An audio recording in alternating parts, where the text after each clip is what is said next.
নমস্কার, সুপ্রভাত। নিউজ 18 বাংলার যারা ডিজিটালের দর্শক আছেন, নিউজ 18 বাংলার যারা দর্শক আছেন, তারা ইতিমধ্যেই পুজোর আবহাওয়া কেমন থাকবে একেবারে আবহাওয়াবিদদের মুখ থেকেই শুনেছেন। আলিপুর আবহাওয়া দপ্তরের আঞ্চলিক অধিকর্তা হাবিবুর রহমান বিশ্বাস তিনি জানিয়ে দিয়েছেন গতকালই কেমন থাকবে আবহাওয়া। আপনারা নিউজ 18 বাংলার ডিজিটাল মাধ্যমে সে কথা আগেই জেনেছেন এবং এই যে পরিস্থিতি, এই পরিস্থিতিতে দাঁড়িয়ে আগামীকাল মহালয়া এবং সেই মহালয়ার দিন কেমন থাকবে আবহাওয়া, মহালয়ার দিন কখন বৃষ্টি হতে পারে, সেই সমস্তই বিস্তারিত আপনাদের জানাবো এবং সঙ্গে পুজোর একটু আজ তো দেবো। কেমন কলকাতার আবহাওয়া আছে একবার সকলে দেখে নিন, আর তার সঙ্গে সঙ্গে যারা ইতিমধ্যেই নিউজ 18 ডিজিটালে জয়েন করেছেন আমার সঙ্গে, তারা জানাবেন যে কি পরিস্থিতি এই মুহূর্তে রয়েছে আপনার এলাকায়, কেমন রয়েছে, রৌদ্রোজ্জ্বল আবহাওয়া কিনা, এবং এই যে আবহাওয়া সেই আবহাওয়া কেমন রয়েছে, আর্দ্রতাজনিত অস্বস্তি কিনা, রোদ উঠেছে কিনা একটু জানিয়ে দিই। এই মুহূর্তে ময়দানের আবহাওয়া দেখাচ্ছি, ময়দানের আবহাওয়া, এই ময়দানের আবহাওয়া কলকাতার আবহাওয়া, এবং এই কলকাতার আবহাওয়া আজ কিন্তু আর্দ্রতাজনিত অস্বস্তি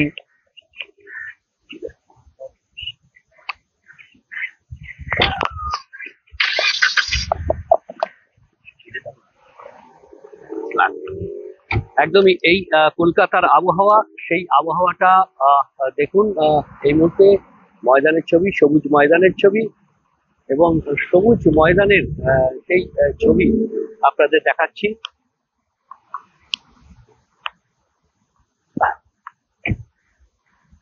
সবুজ ময়দানের ছবি একেবারে আংশিক মেঘলা আকাশ রয়েছে, কারণ দূরে যদিও দ্বিতীয় হুগলি সেতু স্পষ্ট রয়েছে, তবে একটা আংশিক মেঘলা আকাশ রয়েছে। এই পরিস্থিতি দাঁড়িয়ে এখনো উত্তরবঙ্গে অতি ভারী বৃষ্টির সতর্কতা রয়েছে, কিন্তু দক্ষিণবঙ্গে বজ্রবিদ্যুৎ সহ বৃষ্টির সতর্কতা। তবে পুজো এই ঠিক উল্টো হয়ে যাবে। ইতিমধ্যে আপনারা জেনে গেছেন যে পুজোর আবহাওয়া বা দক্ষিণবঙ্গে খারাপ হতে চলেছে, তবে উত্তরবঙ্গে আবহাওয়া বরং দক্ষিণবঙ্গের তুলনায় অনেকটাই ভালো। যে পরিস্থিতি এই মুহূর্তে রয়েছে, ভারী বৃষ্টি, অতি ভারী বৃষ্টি, আজও অতি ভারী বৃষ্টির সতর্কতা রয়েছে। অতি ভারী বৃষ্টির সতর্কতা আজ জলপাইগুড়ি এবং আলিপুরদুয়ার জেলায়, অর্থাৎ সেখানে কোথাও কোথাও 200 মিলিমিটার বৃষ্টিপাত হতে পারে, এই সেই সম্ভাবনা রয়েছে।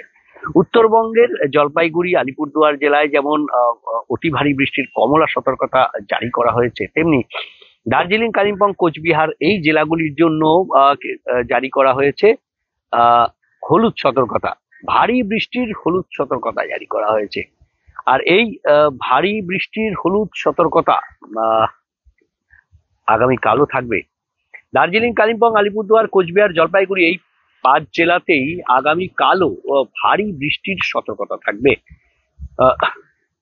অর্থাৎ আগামীকাল পর্যন্ত উত্তরবঙ্গে এই যে বৃষ্টি, সেই বৃষ্টির রেশ থাকবে, এবং সেই বৃষ্টির যে পূর্বাভাস দিচ্ছে আলিপুর আবহাওয়া দপ্তর। উত্তরবঙ্গে আগামীকাল বৃষ্টি হওয়ার পর, অর্থাৎ রবিবার থেকে, মহালয়ার দিন থেকে বৃষ্টির পরিমাণ কমবে। বজ্রবিদ্যুৎ সহ বৃষ্টি জারি থাকবে, তবে বৃষ্টির পরিমাণ অনেকটাই কমে যাবে রবিবারের থেকে। ভারী বৃষ্টির সম্ভাবনা কম থাকবে, নেই বললেই চলে। বজ্রবিদ্যুৎ সহ বিক্ষিপ্তভাবে কোথাও কোথাও স্থানীয়ভাবে বৃষ্টি হতে পারে, তবে দক্ষিণবঙ্গে মহালয়ার দিন বৃষ্টির সম্ভাবনা থাকছে, বজ্রবিদ্যুৎ সহ বৃষ্টির সম্ভাবনা থাকছে। তাই আবহাওয়া দপ্তরের পরামর্শ, সকাল সকাল পিতৃতর্পণ সেরে নিন। যে সমস্ত রিচুয়ালস আছে সকাল সকাল সেরে নেওয়ার চেষ্টা করুন, কারণ দুপুরের পর থেকে আবহাওয়ার ভোল বদল হবে এবং বজ্রবিদ্যুৎ সহ বৃষ্টি হবে। তারপর দিন সোমবারেও বজ্রবিদ্যুৎ সহ বিক্ষিপ্তভাবে বৃষ্টির সম্ভাবনা রয়েছে। আজ শনিবার, আজও বজ্রবিদ্যুৎ সহ 9 জেলায় বৃষ্টির সম্ভাবনা রয়েছে। এই জেলাগুলির মধ্যে অন্যতম পূর্ব পশ্চিম মেদিনীপুর, উত্তর দক্ষিণ 24 পরগনা, ঝাড়গ্রাম, নদিয়া, মুর্শিদাবাদ এবং পুরুলিয়া। এই জেলাগুলিতে আজ বজ্রবিদ্যুৎ সহ বৃষ্টির সম্ভাবনা বেশি থাকবে। তবে অন্যান্য জেলা কলকাতা সহ সেখানে যে বৃষ্টি হবে না এমনটা নয়, কিঞ্চিৎ বৃষ্টি স্থানীয়ভাবে কখনো কখনো হতে পারে। আর্দ্রতাজনিত অস্বস্তি থাকবে, বৃষ্টি না হলেই আর্দ্রতাজনিত অস্বস্তি থাকবে।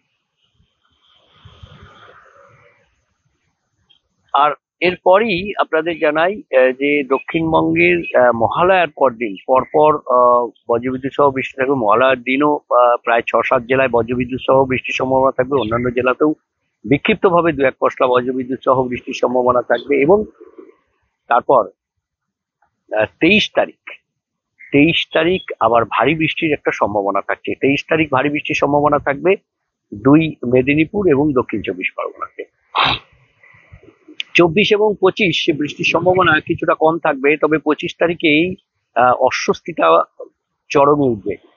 24-25 দুদিনই অস্বস্তি থাকবে এবং 25 তারিখে 25শে সেপ্টেম্বর এই অস্বস্তিটা আরো অনেক বেশি উঠবে, অর্থাৎ তৃতীয়ার দিন।